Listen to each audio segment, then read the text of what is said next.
Hey guys, it's Chris Daniels here, aka CD Player Zero. And today I'm going to talk about the history of fingerboarding, at least as I understand it.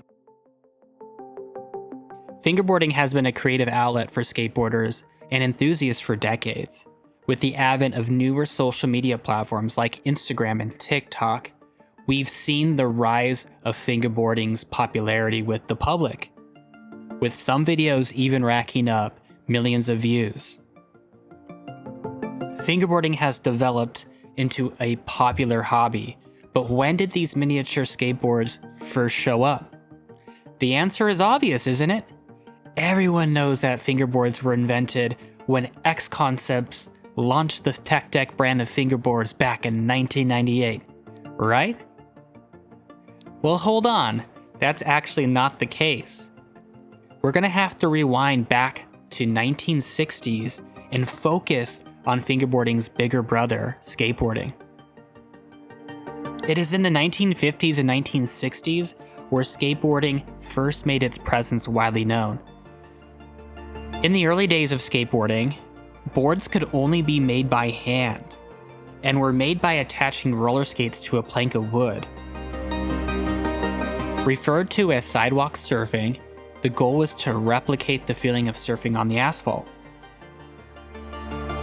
Skateboarding's popularity grew during the 1960s, and it is during this time that we start to see novelty miniature skateboard keychains. While no one knows for certain who first started to perform tricks on the fingerboards, we can imagine that there are people who remove the keychain from the board and use a miniature skateboard as a fingerboard. In the early days of fingerboarding, a fingerboard could be a skateboard keychain with the chain removed. It could also be a piece of plastic, plexiglass, or cardboard with toy car axles glued on. We've even seen some wooden boards from this time period, which use popsicle sticks. Let's check out this interview provided by Black River, where Lance Mountain describes his first encounter with a fingerboard. The very first time I can remember fingerboards was we had built a ramp in our backyard in 1978, and there was a group of guys that skated, and one of them was this guy Hernan Troya, and he used to take the popsicle sticks from ice creams and kind of bend the tails and started pretending they're skateboards without wheels and stuff, and we all started making them. Hernan came back, I think it probably was 79 by this time, and he came back with a board that he had glued pieces of paper together and formed it in concave and took little graphics out of the magazine and made a Z-Flex, actually a Z-Woody board, and he had made his own trucks and wheels, and we just all started making them in that style. I was 16 and I had I made Steve Caballero and Eddie Alguera and Brad Bowman. They were the pros. I made them all little fingerboards as gifts, and then I had got on this company called Veriflex, and the owner of the company was like, "Hey, we should make those."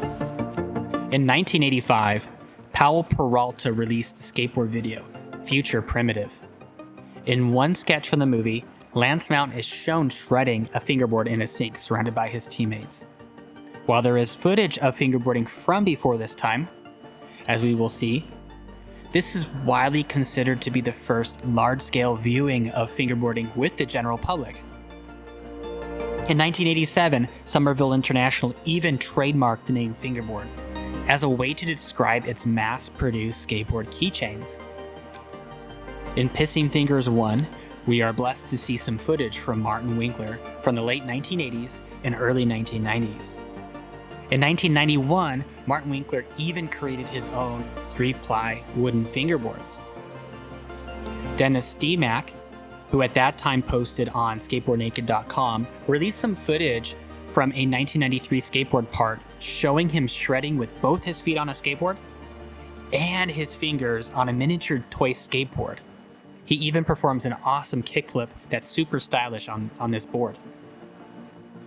In 1996, Damien Bernadette and Tony Potax released the video Fingerskate Embryo showcasing kickflips into grinds, ollie impossibles, and even a massive kickflip transfer from a bathtub to a sink.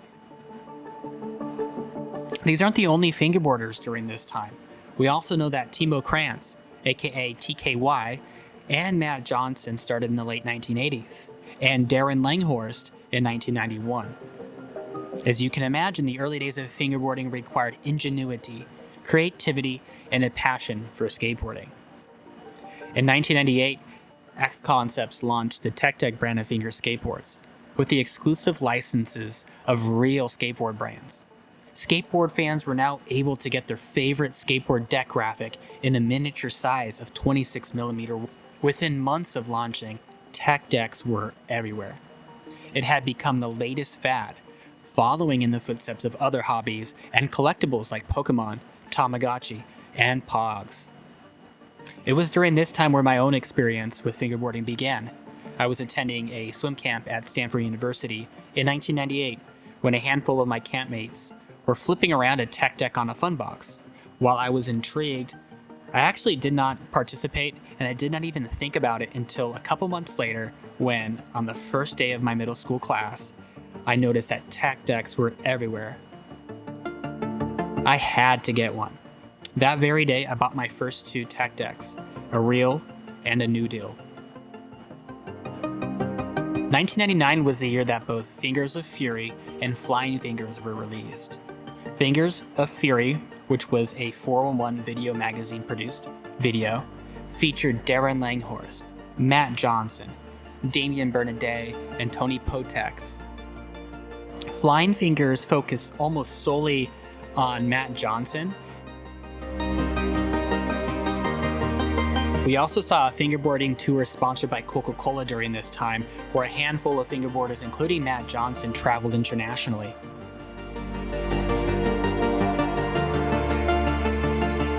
This was most likely the peak of fingerboarding's popularity in the general public. Over in Europe in 1999, we started to see the emergence of a real, professional fingerboard scene. Black River Ramps, founded by Martin Ehrenberger, and Berlin Wood, founded by Timo Lieben, were created during this time. Black River Ramps made fingerboard parks and obstacles that were basically shrunken down wooden skate ramps, while Berlin Wood created high-quality, multiple-ply wooden decks that were created from a pressed mold. Contests were held all over Germany, taking full advantage of fingerboarding's popularity.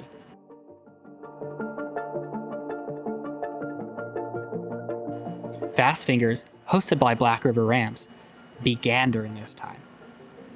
The early days of fingerboarding built many fingerboarding legends. We saw Chris Heck, Timo TKY Krantz, Nick Herzog, Elias Asmuth, Boris Dici, Michael Zimmer, Manu Oberle, and Fabian Schreiter. The list goes on. This was a stark contrast with the North American scene, which was almost exclusively built online. It was around 1999 that the first internet-based fingerboarding communities began to pop up. TechDecks.com, a North American-based English-speaking community, was one spot where fingerboarders began to congregate. This site featured a forum, videos of fingerboarders doing tricks, a list of other fingerboard websites, and even had a ranking of the best fingerboarders in the world. Eventually, TechTech had issue with the website URL's name. They took the site over and redirected it to techdeck.com and built a large community there. Those that were looking for a more hardcore experience were on their own. In the early days of the internet communities, there was an issue with stability. First, there was a forum called Fingerboard Jabber, founded by Rodrigo Ortiz, which lasted about a handful of months before shutting down. Following in its footsteps was fingerboarders.net, founded by Ben Unidanx Mist. Once fingerboarders.net became defunct, two forums were created in its place. Red Zone Fingerboard started the RZF forums, which was an invite-only forum community for hardcore fingerboarders. Fingerflip Inc., also known as FFI, was created by Nate Thompson in 2003, And FFI was less rigid in their registration policy and allowed for users to join without the strict invite requirements that we saw at RZF. In the end, RZF forums lasted for a few years but eventually died, and FFI became a staple in the online fingerboard community for over a decade. In Germany, fingerboard.de was the central hub for the online community there. During these days, fingerboarding in North America was solely focused on online videos and not on meetups. This required one to spend hours and even up to a day to upload their own video parts online, and even to download and watch a video part, it would take a long time. We saw some early full-length videos, such as Scott Hitkowski's Anonymous, Vegas Fingerboards Form a Sin, and Animo Fingerboards Written for Reason. Likewise, over in Germany, we saw Pissing Fingers 1 release on VHS and Pissing Fingers 2 release on DVD.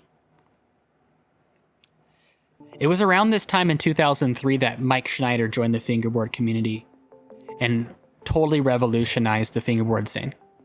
He founded Flat-Face Fingerboards, initially selling grip tape and decks.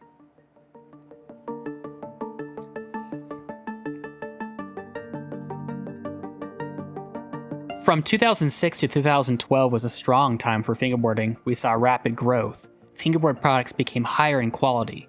Flat-Face announced the launch of Flat-Face wheels, which featured real bearings. We also saw Substance wheels and Winkler wheels come out during this time. We saw the hobby grow rapidly thanks to the rise of YouTube. Multiple viral videos happened during this time, which breathed new life into the scene, bringing in thousands of new enthusiasts.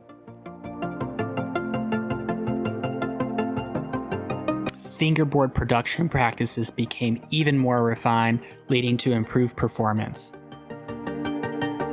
In 2009, we saw the launch of a new, wider mold of Berlin wood decks, featuring real wear graphics. We also saw professional trucks complete with lock nuts from both Black River ramps and Yellowwood.